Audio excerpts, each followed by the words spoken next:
Hey guys, welcome back to the screen savvy. आज मैं explain करने वाली हूँ साउथ की एक न्यू वेब सीरीज मनोरथ हंगलम को। इसमें हमें 90s की ट्रू स्टोरीज देखने को मिलेगी जिनको एमटी वासुदेवन नायर ने अपनी बुक मनोरथ हंगलम में लिखा है। इस वेब सीरीज में उन्हीं स्टोरीज को कमल हसन हमें सुनाने वाले हैं। सभी एपिसोड में अलग अलग स्टोरी होगी और सभी वासुदेवन की लाइफ से इंस्पायर्ड हैं।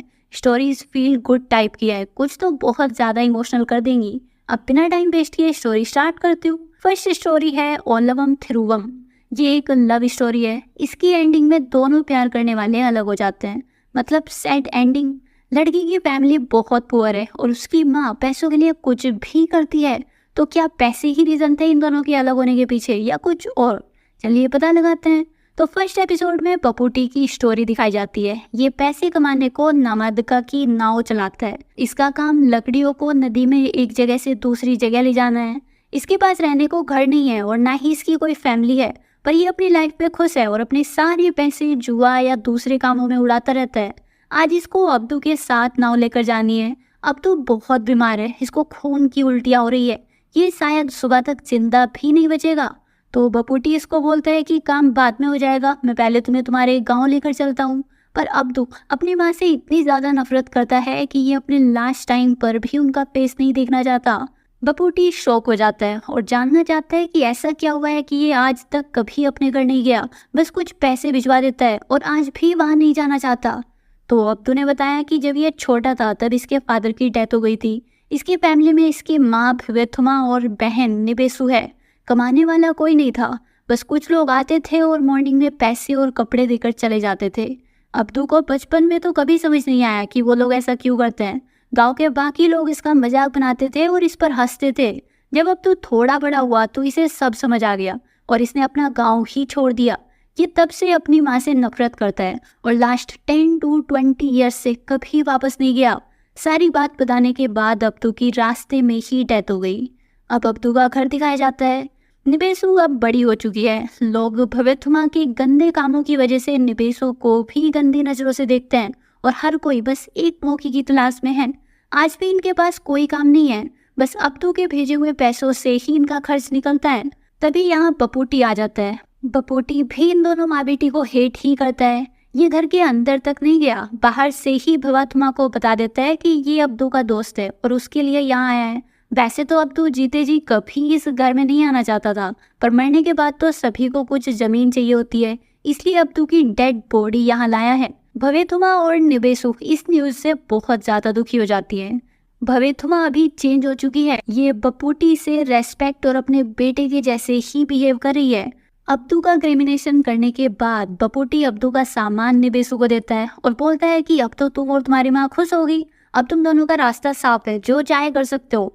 तब निबेसु बताती है कि ये सालों से अब्दू के वापस आने का वेट कर रही है। इसे लगा था कि वो इसको लेने वापस जरूर आएगा। इसने क्या गलत किया है कि लोग इसको इतना ज्यादा गलत बोलते हैं? बपुटी एक अच्छा इंसान है। ये ऐसे हार्श वर्ड बोलने के बाद खुद ही बैड फील करने लग गया और ऊपर से निबेसु के ऐसे सवाल। इसको लगने लगता है कि ये कुछ ज्यादा ही बोल दिया है। अब ममादुका बपुटी को अगेन अब्दू के घर उसकी बाकी की कमाई देने भेजता है। ये खुद वहाँ नहीं जाना चाहते। ये भी भवेथुमा को हेट करते हैं। अब जब बपुटी अगेन भवेथुमा से मिला, ये बपुटी से पूछती है कि क्या अब्दू इन्हें मरने के टाइम भी हेट ही करता था? करना भी चाहिए, ये इतनी गिरी हुई औरत है। पर जब इनके पास कोई काम नहीं था और दोनों बच्चे भूखे थे तो ये क्या करती? ये चाहती थी कि अब्दू अपनी बहन को यहाँ से ले जाए, भले ही इनको हेट करता रहे। बपुटी इनकी बातों में बिल्कुल इंटरेस्टेड नहीं है। ये आज भी घर के अंदर नहीं गया और वहीं से वापस चला गया। नदी के पास इसको निबेसु मिली। ये अब्दू का पर्स पपेटू को देती है। उसमें इन दोनों की फोटो लगी हुई थी। निबेसु ने इस फोटो में ही कई सालों के बाद अपने भाई को देखा था। ये बस 10 साल की थी जब अब्दू घर छोड़कर चला गया। अब बपुटी वापस आ गया। इसको मवादका बताता है कि निबेसु अच्छी लड़की है, पर है तो भवेथुमा की बेटी ही। अगर निबेसु चाहे भी तब भी समाज उसको अच्छी लाइफ कभी जीने नहीं देगा। इसके बाद से बपुटी निबेसु के बारे में ही पूरा दिन सोचने लगता है। बपेटू के अंदर निबेसु के लिए अब फीलिंग आ चुकी है। अब ये एक मैरिड कपल को देखता है और खुद भी पास की दुकान से निबेसु के लिए चूड़ियां खरीदता है। इसको ममादका ने चूड़ियां खरीदते देख लिया, बट कुछ नहीं बोला। फिर बपुटी उन चूड़ियों को देने निबेसु के पास गया और उस डे के अपने बिहेवियर के लिए सॉरी बोलता है, पर निबेसु इससे गुस्सा नहीं है। ये बपूटी से बात भी नहीं करना चाहती, अगर कोई इनको देख लिया तो गलत समझेगा। बस बपूटी से इतना पूछती है कि ये गांव से कब जाने वाला है। बपूटी को अब्दू के क्रिमिनेशन के बाद ही जाना था, बट अभी भी यहीं पर रुका हुआ है क्योंकि इसको कोई चीज रोक रही है। बपूटी अपना लव कन्फेस नहीं कर पाया और निबेसु यहाँ से चली गई। तभी ममाद का वहां आता है और इसने बपूटी के पास चूड़ियां और निबेसु को देख लिया। ये बपूटी को बताता है कि भले ही निबेसु भवेथुमा की बेटी हो, पर आज तक कभी निबेसु ने अपनी इज्जत पर दाग नहीं लगने दिया। वो अच्छी लड़की है, जब तुम उससे प्यार करते हो तो भवेथुमा से बात कर लो, ये हेल्प करेगी इसकी शादी में। अब बपेटू निबेसु से अगेन अकेले में मिलने जाता है और उसको चूड़ियां गिफ्ट करता है। इस बार बपूटी ने अपने दिल की बात बोल दी कि ये निबेसु के साथ अपना फ्यूचर देख रहा है। अभी इसके पास घर नहीं है, ना ही इसने कभी कुछ सेविंग की है। ये जल्द ही बहुत से पैसे कमाएगा और घर खरीदेगा, तब निबेसु की माँ से इनकी शादी की बात करेगा। निबेसु इस बात से तो खुश है, बट इसको डर है क्योंकि इसने सुना है कि मछुआरे जिस जगह भी अपनी नाव लेके जाते हैं वहाँ अपना घर बना लेते हैं। आज तक बपूटी ने भी पता नहीं कितनी जगह ऐसे किया होगा, पर बपूटी से ट्रस्ट दिलाता है कि ये ऐसा नहीं है, इसने कभी किसी लड़की को ऐसे नहीं देखा और ये बस निबेसु के साथ ही अपना घर बनाएगा। अब बपूटी को पैसे कमाने को दूर जाना होगा। ये भवेथुमा को बता देता है कि ये कमाने के लिए दूर जा रहा है, बरसात से पहले ही वापस आ जाएगा। निबेसु इसको पीछे से रोकती है और बोलती है कि इसे और कुछ भी नहीं चाहिए, बस बपूटी वापस आ जाए। बपूटी के जाने के बाद इधर निबेसु की डेली लाइफ दिखाई जाती है। इसके पास खाना खरीदने को भी पैसे नहीं होते थे और भवेथुमा बोलकर रखती थी कि तुम उधार ले लेना, वो बाद में पैसे दे देगी। पर जब भी निबेसु कुछ उधार खरीदने गई, लोगों ने उसको उधार देने से तो कभी मना नहीं किया क्योंकि उनकी नज़र पैसों पर नहीं, निबेसु पर और उसकी माँ पर होती थी। फिर एक डे इनके गांव में कुंजाली वापस आ गया। ये एक व्यापारी है और अभी बहुत रिच हो गया है। अब इसका मन वापस अपने इसी गांव में ज़मीन खरीदकर यहीं आगे की लाइफ जीने का है। गांव के बाकी लोग कुंजाली के पैसे और भरे हुए बैगों को देखकर उसके आगे पीछे दो मिलाने लगते हैं। कुंजाली भी अपना रोब बनाए रखने के लिए आज सभी को चाय फ्री पिलवाता है। गांव की औरतें भी आपस में बातें करती हैं कि कुंजाली अपने बैग में सोना भर कर लाया है, वो बहुत अमीर है। तब भवेथुमा बोलती है कि जब वो छोटा था तो ये लोग उसे अपने घर बुलाकर खाना खिलाते थे, अब इतना बड़ा हो गया है, पता नहीं इनको पहचानेगा भी या नहीं। फिर निबेसु को अगेन मार्केट में दिखाया, ये घर का राशन लेने आई थी। यहाँ इसको कुंजाली ने देख लिया और इसकी भी गंदी नजरें अब निबेसु पर थी। वापस आते हुए एक मीट वाले ने निबेसु से बहुत बदतमीजी की क्योंकि भवेथुमा ने उससे भी उधार लिया हुआ था। निबेसु घर आकर अपनी माँ को पूरी बात भी नहीं बता पाई, इतना परेशान किया वो। तो भवेथुमा खुद उससे फाइट करने चली गई। वो मीट वाला भवेथुमा की इंसल्ट कर रहा था और अपने पैसे वापस मांग रहा था।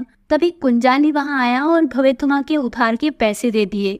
भवेथुमा को लगता है कि कुंजाली ने इसे पहचान लिया है इसलिए हेल्प कर रहे हैं, पर कुंजाली की नजरें तो अब निबेसु पर है। उधर बपूटी दिन रात मेहनत कर रहा है और निबेसु का ही ड्रीम देख रहा है कि इसका अपना घर होगा जिसमें ये और निबेसु साथ में रहेंगे। इधर निबेसु भी नदी किनारे लकड़ियों के बारे में ममादका से पूछती है कि पहाड़ों से लकड़ियां आनी शुरू हो गई है क्या, क्योंकि तभी तो बपूटी वापस आ पाएगा। ममादका समझ गया कि निबेसु लकड़ियों के बारे में क्यों पूछ रही है, तो ये बता देता है कि बपूटी जल्दी वापस आ जाएगा। फिर निबेसु के घर बपूटी तो नहीं, कुंजाली आ गया। भवेथुमा कुंजाली के पैसों को देखकर अगेन अंधी हो चुकी है। ये इसको घर पर आने दी और निबेसु को चाय लाने को बोल दी। साथ में कुंजाली को बताने लगती है कि ये निबेसु के लिए कोई अच्छा लड़का देख रही है, जल्द ही उसकी शादी कर देगी। कुंजाली भी बताता है कि इसे भी अब शादी करनी है, बस कोई अच्छी लड़की मिल जाए। काफी देर होने के बाद भी जब निबेसु चाय नहीं लाई तो कुंजाली ऐसे ही घर से चला गया। निबेसु जानबूझकर बाहर नहीं आई थी, ये समझ गई थी कि भवेथुमा कुंजाली से बातों बातों में शादी की ही बात करेगी। अब भवेथुमा निबेसु को मनाने लगती है कि कुंजाली के पास पैसे बहुत हैं, वो अच्छा लड़का है।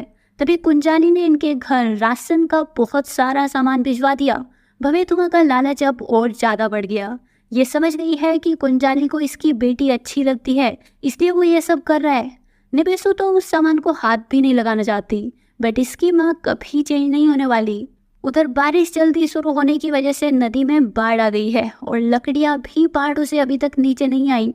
कोई भी नाव वाला इस बाढ़ में अपनी जान का रिस्क लेकर लकड़ियां नहीं ले जाने वाला, पर बपूटी लकड़ियां ले जाने को मान गया। बपूटी इस काम के लिए अपनी मर्जी के पैसे मांगता है और बारिश और बाढ़ के बावजूद लकड़ियां लेकर चल देता है। इसके दोस्त इसे जाने से रोकते हैं और बताते हैं कि कोई भी ऐसी बाढ़ में जिंदा नहीं बच पाया। तब बपूटी ने अपनी शादी के बारे में बताया तो ये तो बपूटी को निबेसु से दूर रहने को बोलने लगते हैं। ये बोलते हैं कि उन माँ बेटी ने तुझे भी फंसा लिया, उनको बस पैसे चाहिए, वो कभी तुम्हारे साथ नहीं आएगी। पर बपूटी जानता है कि निबेसु ऐसी नहीं है। ये अपने प्यार पर भरोसा करके लकड़ियां लेकर चला गया।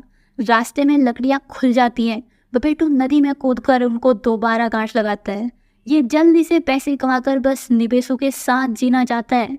बपूटी काम खत्म करके सीधा निबेसु के घर गया, पर आज भवेथुमा बपूटी से खुश नहीं है। ये तो इसे पूछने लगती है कि ये वापस कब जाएगा। तभी कुंजाली यहाँ आ जाता है। निबेसु उसे देखकर अगेन अंदर चली गई और भवेथुमा तो कुंजाली की सेवा करने में लग गई। कुंजाली बपूटी को यहाँ देखकर बहुत गुस्सा हो जाता है और बपूटी के जाने के बाद भवेथुमा को बोलता है कि बपूटी यहाँ दोबारा नहीं आना चाहिए। उधर बपूटी को लगने लगता है कि निबेसु ने इसको चीट किया है और अभी कुंजाली के साथ है, उसे भी बस पैसे ही चाहिए। तब बमातका ने बपूटी को बताया कि निबेसु से बात तो करो, वो ऐसी नहीं है, वो तो यहाँ नदी किनारे बपूटी के वापस आने का वेट करती रही। अगर निबेसु और तुम एक दूसरे को प्यार करते हो तो कुंजाली के पैसे भी तुम्हें अलग नहीं कर सकते। तब बपूटी अगेन निबेसु के घर उससे बात करने गया, बट आज भी कुंजाली वही था। ये आज बपूटी को धमकी देता है कि अगर सुबह तक बपूटी अपनी नाव लेकर यहाँ से नहीं गया तो इसका बुरा हाल कर देगा। फिर कुंजाली को यहाँ से जाने को बोलकर भवेथुमा बपूटी पर चिल्लाने लगती है कि इन्हें चैन से जीने दे और यहाँ से चला जाए। तब भी निबेसु चुप ही रही और कुछ नहीं बोली। तो बपूटी वापस आकर अपना सामान पैक करने लगता है। तब निबेसु इसको मिलने आती है, पर अब तक बपूटी को गांव वालों की बातों पर यकीन हो गया है कि निबेसु को भी अपनी माँ के जैसे बस पैसे ही चाहिए। फिर निबेसु ने बपूटी का हाथ पकड़कर इसे रोक लिया और बताया कि ये तो बस बपूटी के ही वापस आने का वेट कर रही थी। तभी कुंजाली का एक चमचा इन्हें साथ देख लेता है तो निबेसु जल्दी यहाँ से डरकर चली गई। वो आदमी कुंजाली को जाकर बता देता है कि बपूटी वापस नहीं गया है। ये बात सुनते ही कुंजाली के और भी आदमी गुस्सा दिखाने लगते हैं। ये लोग बपूटी को मारकर यहाँ से भगाने का सोच रहे हैं। तभी बपूटी इन्हीं के बीच चाय पीने आ जाता है और कोई कुछ नहीं किया। बपूटी सभी को दिखाने आया था कि ये कुंजाली से नहीं डरता। अब बपूटी और निबेसु अगेन मिलते हैं।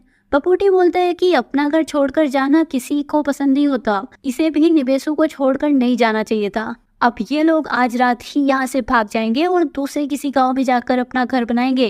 निबेसु भी इस दलदल से निकलना चाहती है। ये मान गई और घर वापस आ गई।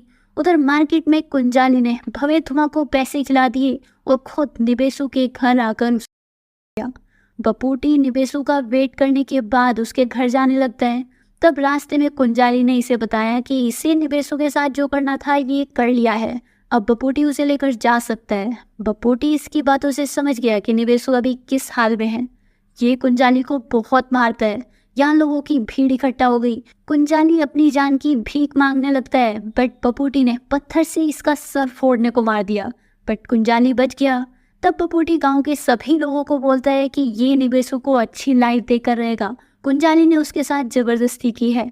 निबेसु कभी अपनी मर्जी से ऐसा कुछ नहीं करेगी। अगर गांव का कोई और आदमी भी इससे फाइट करना चाहता है तो आ जाए। फिर बपूटी निबेसु को लेने उसके घर गया। वहाँ निबेसु पूरी टूट चुकी है। ये अब बपूटी के साथ नहीं जाना चाहती। इसने बपूटी को इसे अकेले छोड़कर जाने को बोल दिया। बपूटी के पास अब कोई रास्ता नहीं बचा। ये वापस जाने लगता है। थोड़ी देर बाद भवेथुमा की चिल्लाने की आवाज आती है। वो निबेसु को ढूंढ रही है और निबेसु की चूड़ियां बपूटी के पास आ गई। गाइस, निबेसु ने नदी में कूदकर अपनी जान दे दी और इसी के साथ मनोरथंगलम वेब सीरीज की फर्स्ट स्टोरी खत्म हो गई। ये इस वेब सीरीज के फर्स्ट एपिसोड की स्टोरी थी। बाकी एपिसोड्स में भी अलग अलग ऐसी ही फील गुड और हार्ट मेल्टिंग स्टोरीज हैं। अगर आपको बाकी स्टोरीज भी जानना है तो आपको बस इस वीडियो पर 2 डेज में 300 लाइक्स करने होंगे। वेब सीरीज काफ़ी लेंथी होती है तो हमें आपके रेस्पॉन्स से समझ आएगा कि आप इस वेब सीरीज को देखना चाहते हो या नहीं। आप अपना ओपिनियन भी हमें कमेंट में ज़रूर शेयर करना ताकि इस चैनल पर हम आप लोगों की डिमांड वाला कंटेंट ही ला सकें। इसके अलावा हमारी एक और फ्री सर्विस है जहाँ पे आप शॉपिंग में भी अच्छा खासा पैसा बचा सकते हो। इसमें बस आप लोगों का ही प्रॉफिट है। इसके बाद एक वीडियो प्ले होगी, उसको एंड तक देखना, आपको सब समझ आ जाएगा। Hey guys! ऑनलाइन शॉपिंग तो अब लोग करते ही होंगे, बट अगर वो शॉपिंग और भी ज्यादा सस्ते में हो जाए, मैंने खुद ये Realme का हेयर ड्रायर ओनली 444 रुपीज में बुक किया है। इसी के साथ ही साथ इधर आपको smartphone, smart watch, TV, shoes, clothes बहुत ही डिस्काउंटेड प्राइस में मिलेंगे, जो कि लिमिटेड टाइम के लिए आपकी फेवरेट शॉपिंग प्लेटफॉर्म पर आती है, वो हम आपको बताएंगे। सो ज्वाइन करने के लिए प्ले स्टोर से टेलीग्राम ऐप को डाउनलोड कीजिए। रजिस्टर करने के बाद सर्च करें सेव पैसा, देन ये रहा ग्रुप। अब आप ज्वाइन हो जाइए और ग्रुप में जरूर एक्टिव रहिए लिमिटेड डील्स को ग्रैब करने के लिए। ये डिस्क्रिप्शन के लिंक से भी आप डायरेक्ट ज्वाइन कर सकते हैं। सो जल्दी ग्रुप ज्वाइन करें और ऑफर्स को ग्रैब करें।